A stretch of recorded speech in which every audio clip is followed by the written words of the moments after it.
오늘은 우리 임원 헌신 예배이기도 합니다. 특별히 올해는 창립 20주년이 되는 해입니다. 2001년도 4월 1일 참으로 출애굽하듯이 채 준비되지 아니한 상태에서 주님의 명을 따라서 몇이 모여서 교회가 시작되었습니다. 그때 우리는 21세기 첫 부활절을 앞두고서 이제 21세기 하나님께서 원하시는 하나님의 나라, 하나님께서 원하시는 교회, 또 하나님께서 원하시는 그 세상을 우리가 만들어 나가도록 하기 위해서 불림을 받았기에 우리가 채 준비되지 아니했지만 그렇게 모여서 예배를 드리게 된 것입니다. 그때 주님께서 우리에게 주신 목표 그리고 사명은 제자의 도와 처음 교회 영성이 살아있는 교회를 세우라. 제자의 도 그리고 초대교회, 사도행전적인 교회 그와 같은 것을 21세기에 이 땅에서 세우도록 하라 하는 그러한 명을 받았습니다.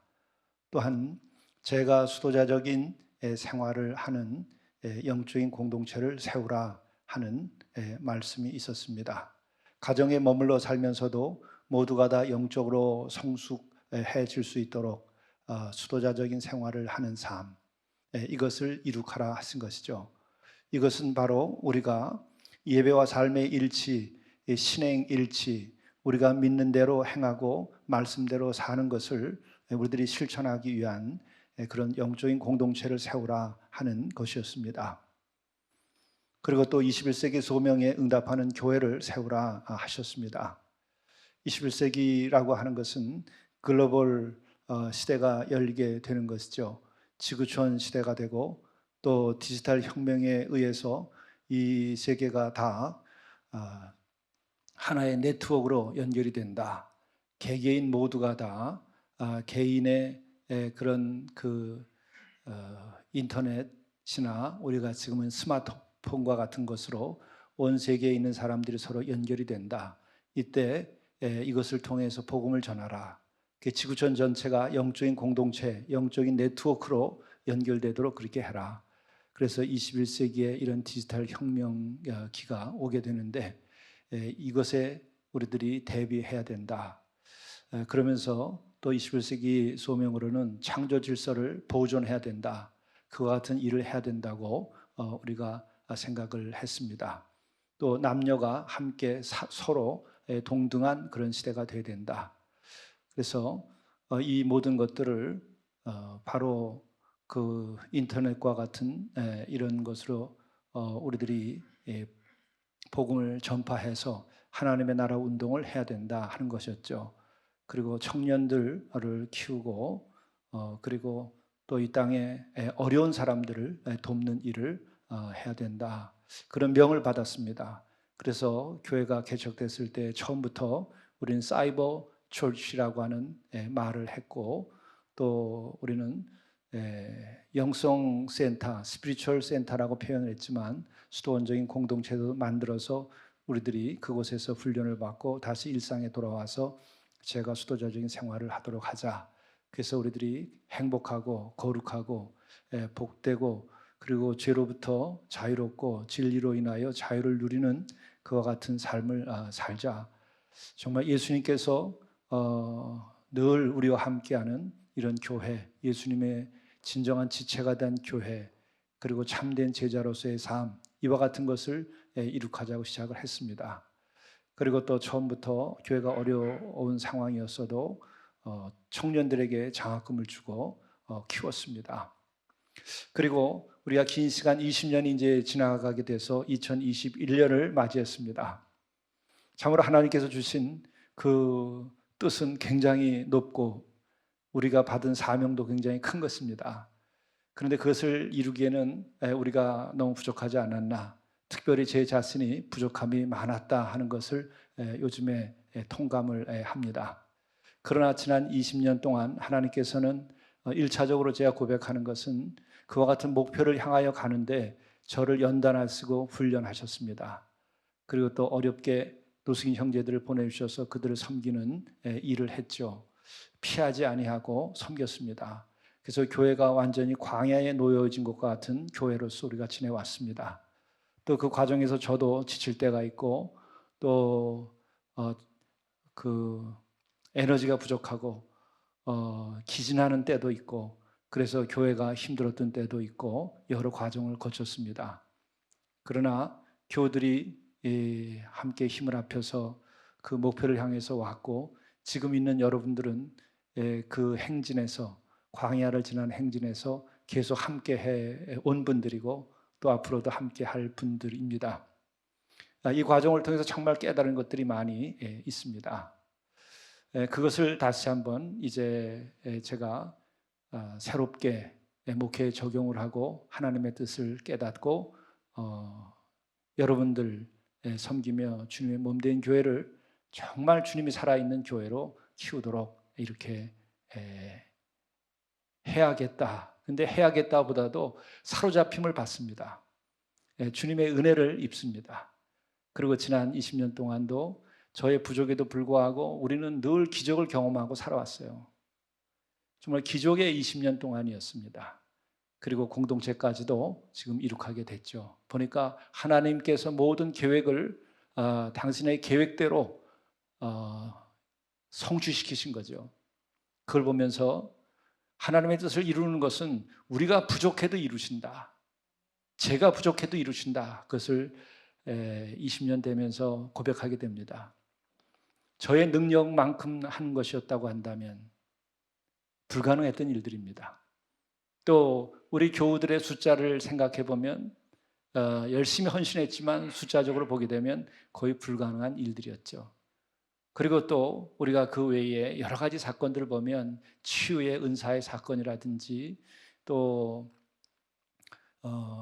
재정적으로나 그리고 또 법적으로나 다 막혀 있을 때에도 그것이 다 일순간에 해결돼 버리는 이런 일들이 진행되는 것을 보았습니다. 그리고 또 더 놀라운 것은 오늘 아침에도 우리 노숙인 형제님들 이 추위를 뚫고 늘 오던 대로 새벽에 와서 예배는 못 드려도 앞에서 우리가 같이 기도하고 또 떡을 나누고 이렇게 갔습니다. 그분들이 그 아침에 와서 정말 그 떡 하나 먹으러 온 것이 아닌 것을 느끼고 감격을 하게 됩니다. 왜냐하면 그 태도가 먹을 것 달라는 게 아니잖아요. 반가워하고 보고 싶어하고 또 오셔서 기도하고 싶어하고 기도받고 나면은 또 한편으로 오늘 제가 고백드리겠습니다. 그리고 성경 말씀을 막 외우는 거예요. 그래 함께 할렐루야 감동을 받죠. 그러니까 지난 15년 동안 우리들이 함께 일도 하고 또 노숙인 대학도 하고 뿐만 아니라 우리들이 개인 상담이나 또 우리들이 가진 것을 함께 나누기도 했는데 그 과정에서 예배를 통하여 하나님의 백성이 됐다고 하는 거예요. 예배를 통하여 하나님의 백성이 됐다는 거예요. 이것이 몇 사람일지라도 이것이 가장 큰 기적입니다.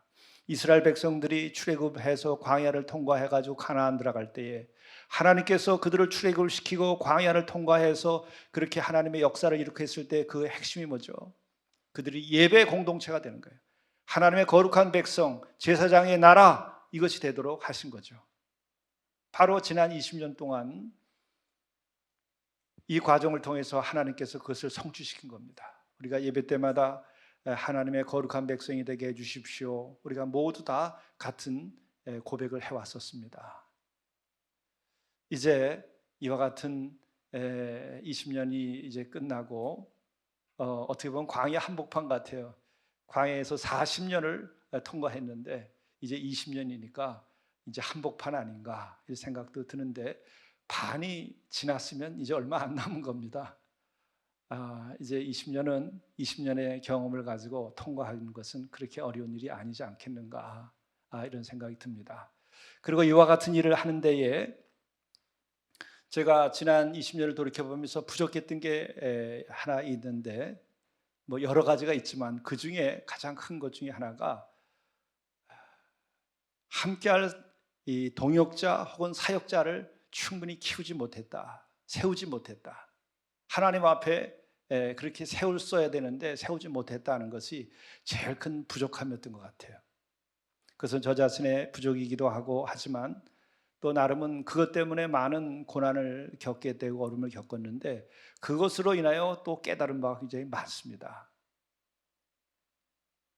이런 마음을 가지고 이제 올 2021년도 20주년이 이제 완전히 돼서 새로 출발하는 해가 됐는데 이때 그래서 저에게 주시는 말씀은 그것입니다. 오늘 요한복음에 나오는 말씀입니다. 요한복음 13장 1절부터 17절의 말씀.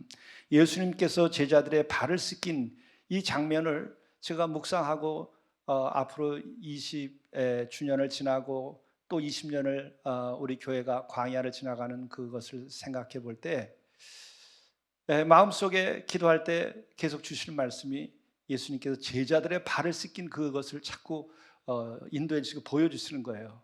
그래서 제가 이 말씀을 묵상하고 여러분과 오늘 나눕니다. 6월절 전에 예수께서 자기가 세상을 떠나 아버지께로 돌아갔을 때가 이른 줄 아시고 세상에 있는 자기 사람들을 사랑하시되 끝까지 사랑하시니라. 예수님이 제자들을 대하시면서 어떻게 하셨는가 이것을 한마디로 말씀하시는 거예요. 6월절 전에, 6월절 이때는 언제인가요? 예수께서 바로 6월절을 택한 까닭은 이 유대 전역에서 6월절을 지키기 위해서 모든 사람들이 모여들 때죠. 그때 십자가 사건, 구원의 사건을 일으키시게 됩니다. 그래서 오늘 말씀도 보면 예수께서 자기가 세상을 떠나 아버지께로 돌아갔을 때가 이른 줄 아시고 이 때를 아셨던 거예요. 이것이 정말 은혜가 돼요. 예수님은 그 때를 알고 그 때에 맞게 구원의 역사를 일으키셨다. 그거죠. 근데 이 말씀을 주시면서 제게도 지금 우리가 때가 왔다. 새롭게 이제 출발할 때가 왔다. 이제 그동안 준비되었으니 이제 채우고 이제 나가면 된다. 때가 왔다. 이런 아주 긍정적이고 은혜롭고 충만한 이런 그 기쁨과 자신감과 용기를 불어넣어 주십니다. 예수께서는 바로 그 6월절 그 때가 왔는데 그 당시에 세 번째 예루살렘에 올라왔던 혹은 네 번째라고도 얘기합니다마는 그때 예수께서 이제 제자들과 마지막 이 만남을 갖습니다. 자기가 세상을 떠나 아버지께로 돌아갈 때 전 여기에서 정말 그 예수님을 보고 부러워하는 그런 것들이 있어요. 어떻게 세상에 왔다가 떠나갈 때가 왔는지 안 왔는지를 어떻게 알까? 3절 말씀도 똑같습니다. 자기가 하나님께로부터 오셨다가 하나님께로 돌아가실 것을 아시고 3절에도 그런 말씀이 나와요. 여러분들은 언제 왔다가 언제 가야 되는가를 알고 계신가요? 여러분들은 어디서 와서 어디로 가는 줄 알고 계신가요? 정말 여러분들이 예수님을 잘 믿고 하나님의 자녀가 됐으면 그것에 대해서 이렇구나. 나는 이렇게 왔다가 하나님께로 돌아가게 되는구나를 고백하게 되죠. 그런데 우리가 그러한 믿음이 생기기 전까지는 어디로서 와서 어디로 가는지를 몰라요. 왜 그럴까요? 하나님과 단절되어 있기 때문에, 하나님과 내가 원수되어 있기 때문에, 담으로 막혀졌기 때문에 그렇게 된 거죠. 예수 그리스도를 통하여 우리가 하나님과 우리의 막힌 담이 헐어지고 하나님 안에 우리가 거하게 될 때에는 예수님과 같은 고백에 이르게 되는 것이죠. 나는 하늘 아버지께로부터 왔다가 하늘 아버지께로 나는 가게 되는 것이로구나. 나는 이 세상에 죄를 짓고 하나님과 벽이 놓여서 내가 하나님을 보지 못하고 어둠 가운데 있지만 이제 이것이 벗어지게 돼서 나는 정말 하나님께로부터 와서 하나님께로 가는구나. 이것을 알게 돼요. 근데 이것을 어떻게 알까? 철학적인 사유나 추론을 통해서가 아니고 그게 받아들여지는 거예요. 받아들여지는 거예요. 진정으로 주 안에 내가 거하게 되면 내가 하나님께로부터 왔다가 하나님께로 간다, 이것을 알게 되는 거예요. 그때 우리들이 방황이 그쳐지고 우리의 삶이 그렇게 은혜롭고 기쁨이 충만하게 되는 거예요. 어디로 왔다 어디로 가는지를 모르기 때문에 방황하는 거예요. 길을 모르니까 방황하는 거예요. 시작과 끝을 모르니까 방황하는 거예요. 아버지께로부터 왔다가 아버지께로 가게 되는 것을 내가 아는데, 분석하고 노력하고 추론해서 하는 게 아니고 알게 되는 거예요. 내 속에서 내가 본래 하늘 아버지께서 나를 지어주셨다가 내가 주님을 통해서 이제 정말 죄를 씻고 하나님을 믿게 되고 그 사랑 가운데 거하게 되니까 눈이 떠지게 되고 마음이 열리게 되어서 하나님께로부터 정말 왔구나, 하나의 가정이 아니라 내 마음속에서 왔구나, 이게 되는 거예요. 그렇게 될 때 내가 하나님께로 가게 되는구나, 이걸 알게 돼요. 그때 우리는 생에 대한 의미에 관하여 고민하는 게 사라져버려요. 방황이 사라져버려요. 그렇게 될 때에 내가 주님 말씀대로 살까 말까 이런 생각이 사라져버려요. 그래서 주님 말씀대로 살겠다. 왜? 주님이 나를 사랑하시고 나를 사랑하여서 말씀을 주셨고 나를 사랑하여서 십자가에서 피까지 흘리셨으니 그 구속의 은혜가 얼마나 큰가. 그러니까 그 말을 듣는 거예요. 어머니가 정말 나를 사랑하고 아버지가 정말 나를 사랑하면 여러분 어떻게 될 것 같습니까? 그냥 간단한 거예요. 그 어머니 말씀 듣고 그 아버지 말씀 듣는 거예요. 뭐 듣고자 결단하지 않아요.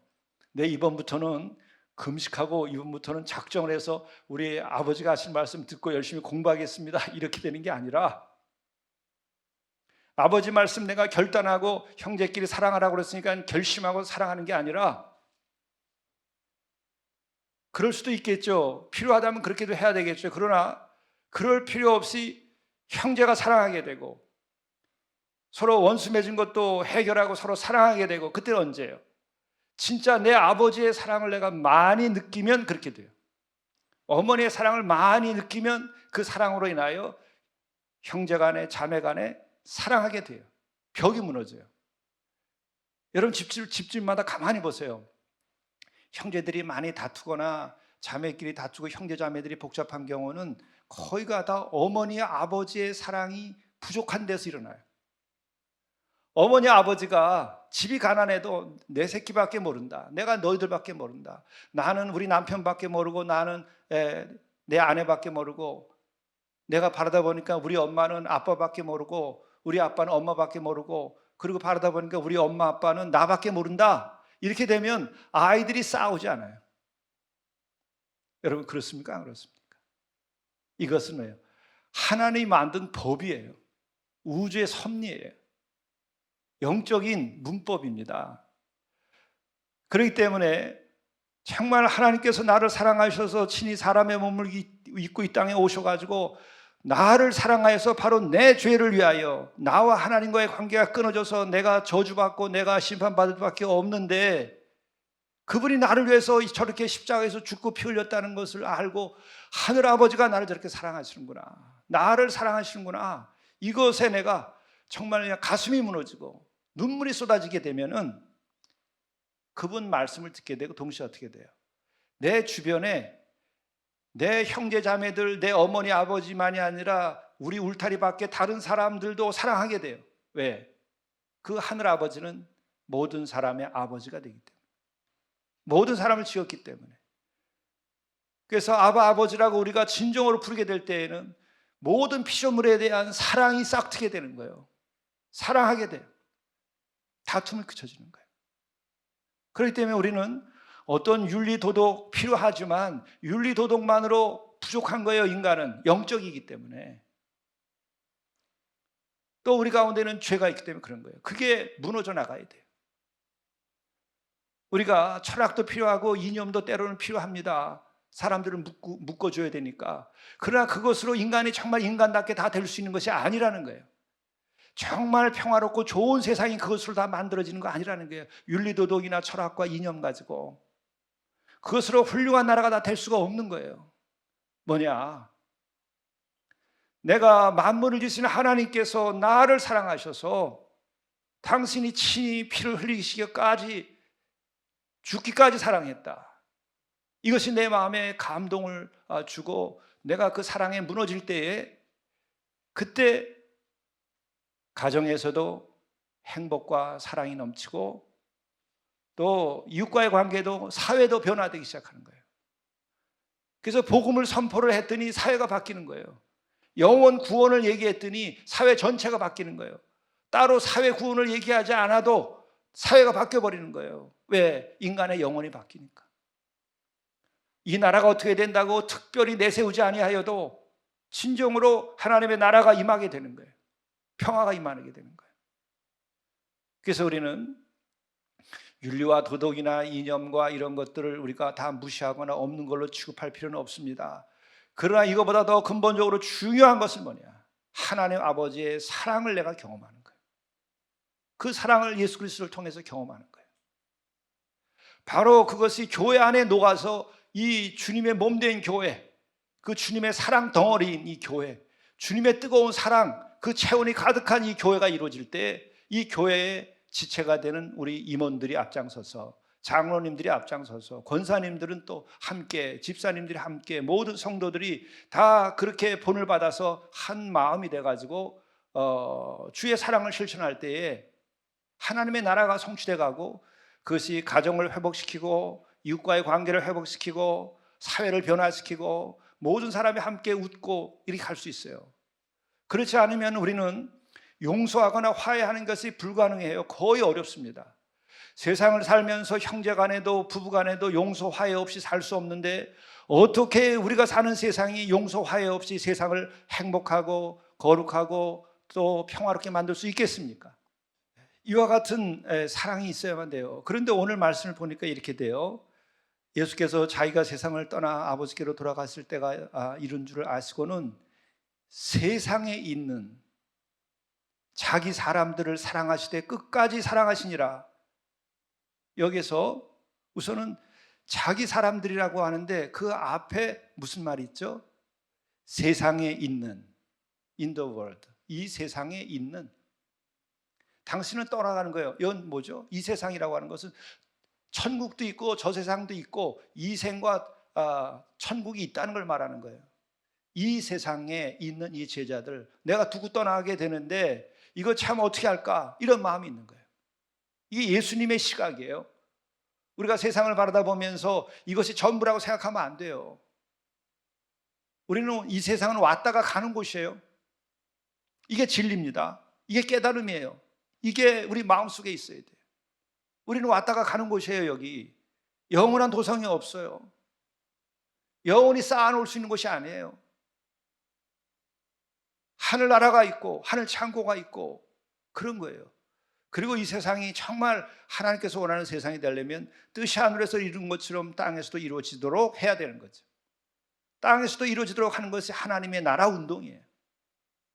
그것은 바로 예수께서 보여주시는 거예요. 오늘 어떻게 그 하나님의 나라 이것이 이루어지는지 이것을 오늘 제자들에게 본을 보이시는 겁니다. 간단하지만 엄청난 가르침과 깨달음을 주시는 거예요. 그래서 이 세상에는 자기 사람들을 사랑하실 때 끝까지 사랑하시니라. 여러분, 자기 사람들이라고 표현하고 있어요. 굉장히 세속적인 표현 같지 않아요? 네 편 내 편 가르치나요? 예수님도 자기 사람들. 사실 저는 지금까지 살아오면서 또 목회하면서도 자기 사람, 내 식구, 내 가족 이렇게 하면 이기적이지 않은가 하는 생각 때문에 늘 마음에 불편함이 있었어요. 그래서 가까운 사람들이 아마 사랑을 못 느꼈을지도 모르겠어요. 사랑이 없기 때문이 아니라 그 언젠가 내가 젊은 시절부터 마음속에 편당을 가르면 안 된다. 내 사람 내 사람 어떤 뭐 정치를 하면 안 된다. 그런 건 아주 주님 원치 않는 흉한 것이다 이렇게 생각을 하고 내 식구 뭐 가정적인 이기주의 이런 거 다 우리가 넘어서야 된다. 그러니까 내 사람 이런 것에 대한 그런 거리감이 있어서 제가 내 사람들을 정말 돌보고 사랑하지 못하지 않았나 이런 생각이 좀 있어요. 여러분들이 그렇게 느끼셨다면 용서하세요. 근데 내가 이 말씀을 이번에 대하면서는 예수님도 자기 사람들이라 그러네. 성경에서도 자기 사람들이라 그러는 거예요. 제가 이것에 쇼크를 받았어요, 사실.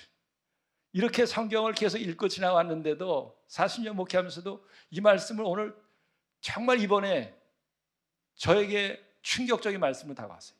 아니, 예수님도 자기 사람들이라니, 성경에서도 자기 사람들이라니 이게 말이 됩니까?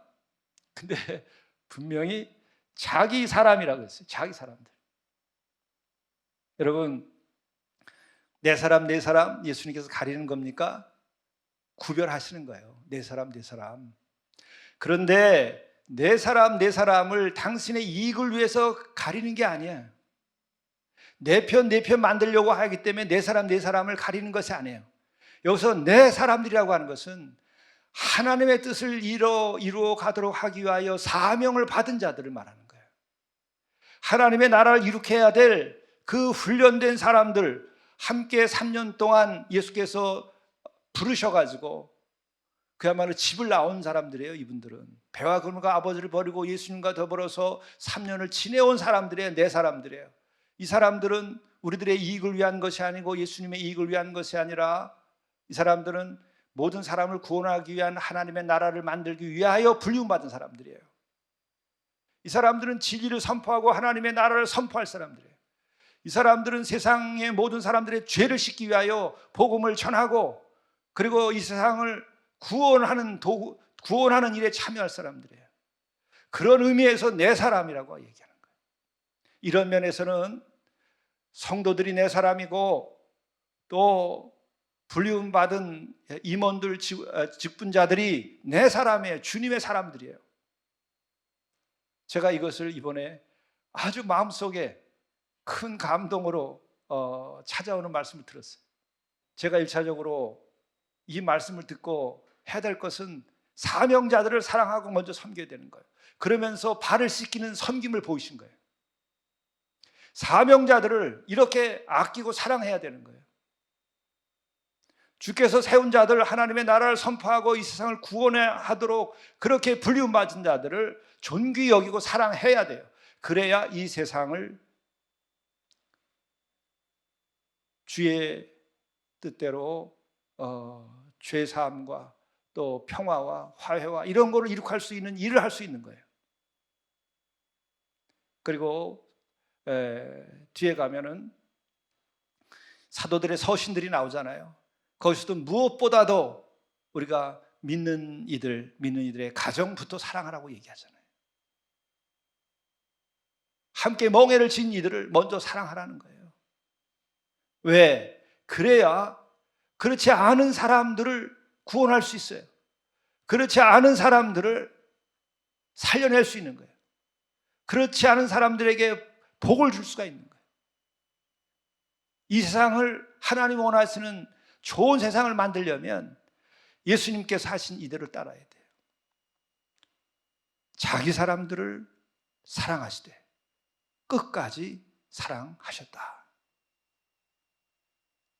참 여기서 우리들이 어떻게 하면 우리들이 하나님의 나라 운동을 하고 앞으로 우리가 20주년을 이제 맞이하고 앞으로 나아갈 때에 광야를 통과할 때에 우리들이 해야 되는가를 보여주는 거예요.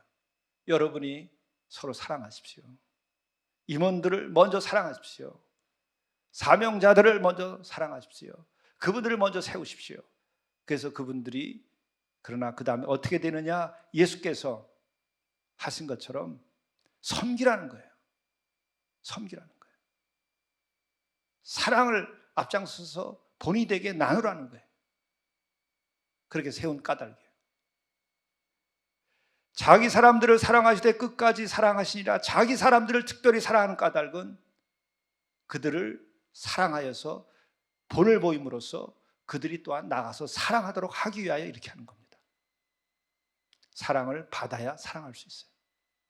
하나님의 사랑을 받아야 하나님의 사랑을 전할 수 있어요. 내가 가진 것이 많이 있어야 그것을 나눌 수가 있어요. 내 주머니에 아무것도 없는데 어떻게 나누겠습니까? 사랑도 마찬가지. 그런데 안타깝게도 마귀가 벌써 시몬의 아들 가롯 유다의 마음에 예수를 팔려는 생각을 넣었더라. 사탄은 세상을 공격하지 않습니다. 세상은 이미 다 먹었기 때문에 세상을 공격하지 않아요. 자신들이 먹지 않은 것을 공격하는 거예요. 이미 점령한 땅을 군사를 동원해서 공격할 이유가 없죠. 점령하지 않은 곳에 군사를 동원해서 공격을 하는 것입니다. 마찬가지로 사탄이 공격하고 작동하는 곳은 어딘가? 그것이 바로 사명자들을 공격하는 거예요. 주의 종들을 공격하는 거예요. 아직도 순수하게 남아있는 교회를 공격하는 거예요. 깨끗한 주님의 공동체를 공격하는 거예요. 여러분들이 정녕 주님의 뜻을 따라 살고 여러분들이 하나님의 나라 운동을 하게 되고 여러분들이 정말 복음을 전하는 자가 되고 여러분들이 사랑의 사도가 되고 그렇게 된다고 그럴 때 바로 여러분들은 사탄의 타겟이 되는 거예요. 그렇기 때문에 사명자들, 임원들, 불륜받은 자들, 집사, 권사, 장로님들 그리고 주의 종들이 먼저 서로를 위하여 중보 기도를 해야 돼요. 서로를 위하여 지켜주는 기도를 해야 돼요. 내버려 두면 여러분부터 공격하는 거예요. 우리부터 방어를 할 수 있어야 돼요. 가롯 유다는 어떤 이였습니까? 지금은 가롯 유다라고 하는 이름은 정말 이름 가운데 가장 아주 흉한 이름이 되어버렸죠. 너무 안타까운 일입니다. 흉한 이름이 됐는데 당시에는 예수님의 오른팔과 다름이 없었어요. 오른팔을 베드로라고 꼭 한다면 왼팔 정도는 되신 분입니다. 왜? 믿는 이에게 전대를 맡기는 거예요. 재정을 누구에게 맡기죠? 믿지 않는 사람들에게 재정을 맡길 수 있나요? 믿을 수 있는 이들에게 재정을 맡기는데 바로 12 제자 가운데서 재정을 담당한 이가 가롯 유다였어요. 가롯 사람, 유다. 흉한 이름이 아니었던 거예요. 사랑받는 제자였어요. 자기 사람에 속한 거예요. 예수님의 사람에 속했단 말이죠. 바로 그를 치는 거예요. 그러니까 여러분들이 교회를 섬길 때에 스스로가 사탄의 공격을 이길 수 있도록 기도하셔야 되고 또한 여러분들이 특히 임원들을 위하여 기도해 줘야 돼요. 그리고 저녁을 먹는 중 예수는 아버지께서 모든 것을 자기 손에 맡기신 것과 또 자기가 하나님께로부터 오셨다가 하나님께로 돌아가실 것을 아시고 참 이 때를 알고 계신 거예요. 어디서 왔다 어디로 가는지도 알고 있습니다. 그러니까는 자유가 있는 거예요.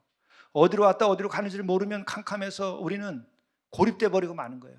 영적인 어둠 가운데 쌓이는 거예요. 거기에 쌓이면 여러분 생의 올바른 의미나 빛 가운데 살지 못해요. 내가 지금 길을 가고 여행 중인데 어디에서 왔다 어디로 가는지 모르고 지금 여행을 계속 하고 있다고 생각해 보세요. 어떤가? 바로 우리가 하나님께로부터 와서 하나님께로 간다고 하는 마음이 생기기 전까지는 그러한 방황을 하는 거예요. 내가 하나님께 용납돼야 돼요. 내가 죄 사함 받았다는 확신이 생겨야 돼요. 내가 그래서 주와 만나고 주 안에 거해야 돼요. 그때 주께서 나와 함께 하시며 동행하는 것을 경험해야 돼요. 그럴 때는 우리가 다 알지 못해도 믿을 수 있는 거예요. 우리가 다 몰라도 믿으면 그 믿음을 가지고 우리들이 길을 갈 수 있는 거예요. 알아도 갈 수 있고 내가 몰라도 믿을 수 있으면 가는 거예요. 둘 중에 하나가 생겨야 돼요.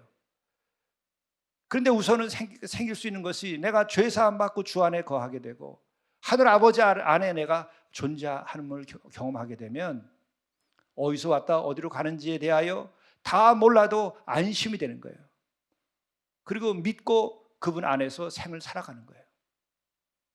그때 우리들이 진리가 우리를 자유케 하고 주님의 사랑이 우리를 지킨다고 하는 것을 경험하게 되는 것이죠. 그리고 저녁 잡수던 자리에서 일어나셔서 겉옷을 벗고 수건을 가져다 허리에 두르시고 이에 대야에 물을 떠서 제자들의 발을 씻으시고 그 두르신 수건으로 닦기 시작하여 이런 말씀이 5절까지 나오죠. 이때 예수께서 씻은 곳이 어디예요? 발을 씻었죠. 얼굴을 씻지 않은 거예요. 왜 발일까? 아니면 왜 엉덩이가 아닐까? 그런 생각 안 해보셨어요? 어렸을 때 그런 상상도 할 수 있을 것 같아요. 왜 발일까? 예, 발을 씻은 거예요. 자, 이때 이 씻었다고 하는 것은 무엇을 의미하는가? 우선은 이 발을 씻었다고 하는 것은 사랑했다고 하는 거예요. 이미 나오잖아요. 자기 사람들을 사랑하시되 끝까지 사랑하시니라, 사랑하기 때문에 발을 씻겨준 거예요. 사랑의 행위입니다. 여러분들 부부도 10년, 20년, 30년 살아오신 분 가운데도 서로 발을 씻겨주지 않은 분들이, 한번 발을 안 씻겨준 분들 계시죠? 한번 씻겨줘 보세요. 사랑하면 구체적으로 발을 씻겨주면 정말 사랑을 나눌 수 있어요. 그렇죠? 그런데 두 번째로는 이렇게 스승 높으신 어른이 우리 주님이 발을 씻겼다고 한다면은 이거는 두 번째로 어떤 의미겠어요? 사랑을 하는데 섬겼다는 거예요. 이건 상호적입니다. 정말 사랑하면 내가 낮은 자리에 내려갈 수 있어요. 정말 사랑하면 상대편에서 대해서 어른 노릇하고 대접받으려고 그러잖아요. 부모와 자식의 관계를 보게 되면 대접을 받아야죠, 어른이. 그러나 아이들이 이겨요. 아버지랑 아들이랑 어린 이제 5살짜리랑 팔씨름을 하는데 아버지가 맨날 져 주는 거죠. 그렇죠? 아이는 팔씨름 하면서 아버지 이겼다고 막 좋아서 난리예요. 아이들을 사기를 올려주는 거예요. 야, 너 힘세다. 져주는 거예요. 높은 분이 낮은 자리에 내려올 때에 사랑을 느끼는 거예요. 그리고 격려가 되는 거예요. 사랑은 다 상대편으로 하여금 사기를 올려주고 격려해주고 용기를 주는 겁니다. 그 방법은 섬김으로 그렇게 되는 거예요. 그리고 온전한 사랑은 그렇게 섬기는 것이죠. 그래서 이렇게 예수께서는 제자들에게 발을 씻겨주셨어요. 손을 씻기는 것과 얼굴을 씻기는 것과 발을 씻기시는 건 달라요. 왜냐하면 유대 사회에서는 당시에 샌들을 신고 다녔죠. 그냥 거리에 나가면 그때 아스팔트가 있었어요? 보도블록이 있었어요? 그냥 흙바닥이에요. 시골 가면 이제 흙바닥이잖아요. 자동차 지나가면 먼지가 나가지고 가지를 못합니다. 그렇죠? 먼지가 나서 못 다녀요. 근데 그것을 샌들을 신고 맨발로 다녀보면 어떻게 되나? 땀이 나면은 그 흙이요 다 살에 붙어가지고 발이 새카매져요. 꼬질꼬질해져요. 그러한 발을 씻겨주신 거예요. 그러니까 더러움을 씻겨준 거예요. 그러니까 세 번째로는 이 의미는 예수께서는 제자들의 발이라고 하는 것뿐만 아니라 더러운 것을 씻겨주신 거예요. 주님의 사랑, 이것은 어떻게 성취되는 것일까? 섬기라 이거예요. 또 더러운 것을 씻어주라 이거예요. 야, 이렇게 더럽냐 하고 야단치는 것이 아니고 이 더러운데 씻겨줘야 되겠구나. 이게 복음이에요. 더러우니까 야단치는 게 이게 율법이에요. 그게 세상이에요. 세상은 또 어떠면은 더럽든지 말든지 상관도 안 할지도 몰라요. 율법이라도 있으니까 더러우면 안 된다고 얘기하는 거지. 요즘에 무관심해요. 다른 사람들에 대해서는. 그게 또한 너무 무서운 죄죠. 근데 예수께서는 어떻게 하셨어요? 섬기고 더러운 것을 지적하는 것이 아니라 씻어주는 거예요. 이 본을 보인다고 한 거죠. 그리고 또한 여기서 우리는 예수께서 이렇게 발을 씻기시고 수건으로 닦아 주신 이것을 가지고 불경하게 또 성경을 읽는 사람들이 있어요. 동성애를 지지하는 신학자들 가운데에서는 이 본문을 무슨 성적인 본문처럼 해서 동성애를 지지하는 본문으로 쓰는 사람도 있어요. 예수님께서 남자인데 남자의 발을 씻겨줬다. 그런데요, 성경은 분명하게 얘기하고 있어요. 자기 사람들을 사랑하시되 끝까지 사랑하시니라 할 때 사랑이라는 말이 에로스라고 돼 있지 않아요. 히브리어 헬라어 성경을 보면 아가파오,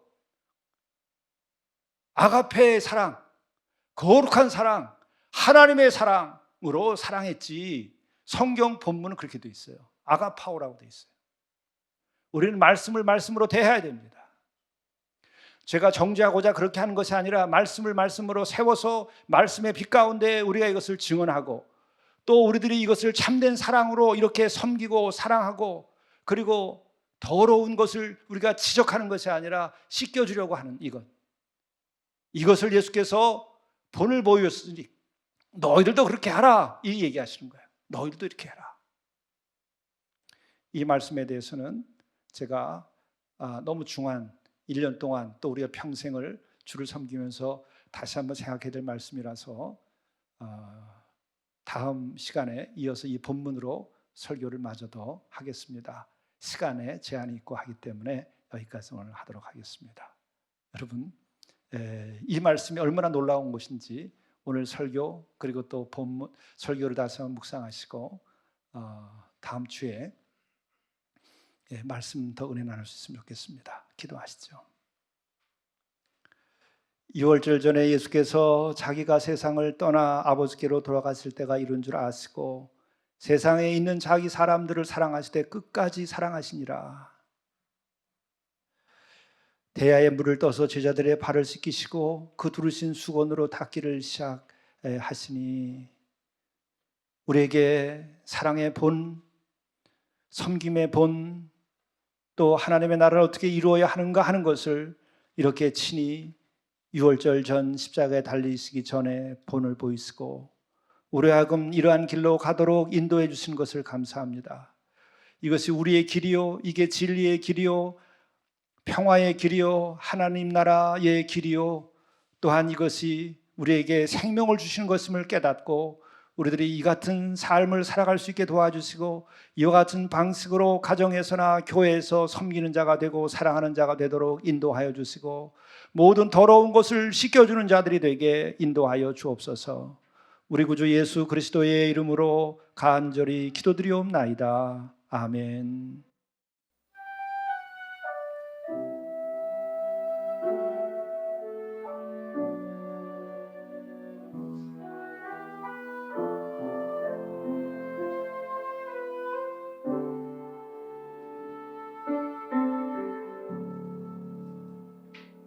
하나님 나 부르실 때에 내 어리석음 다 보셨지만 그 어리석음 멸시치 않고 지혜로 바꾸셨네. 하나님 나 부르실 때에 내 약함도 다 아셨지만 그 약함까지도 멸시치 않고 능력으로 바꾸셨네.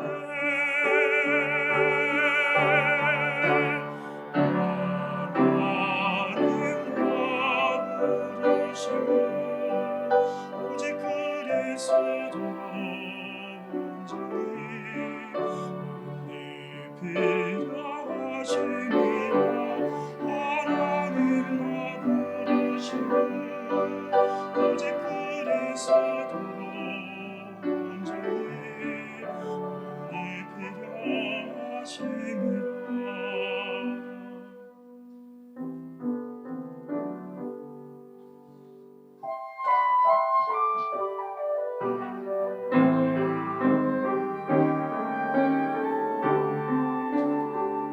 하나님 나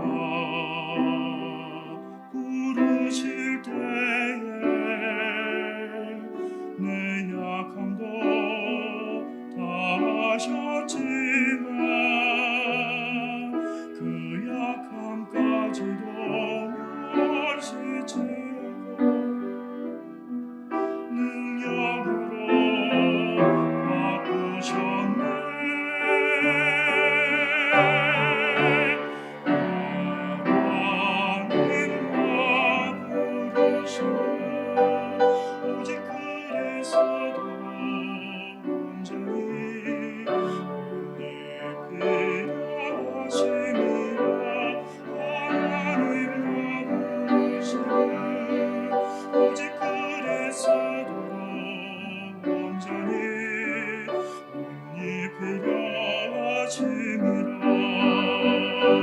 나의 연약한 강함으로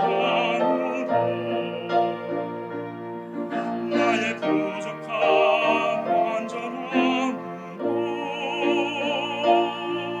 나를 채워주시고 나를 부르시며 주의 강한 손 날 붙드시네.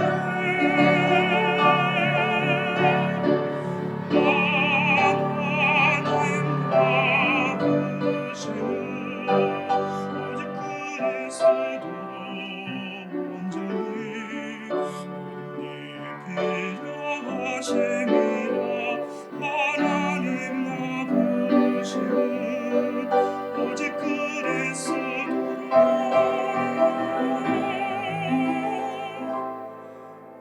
온전히 온리 필요하심이라.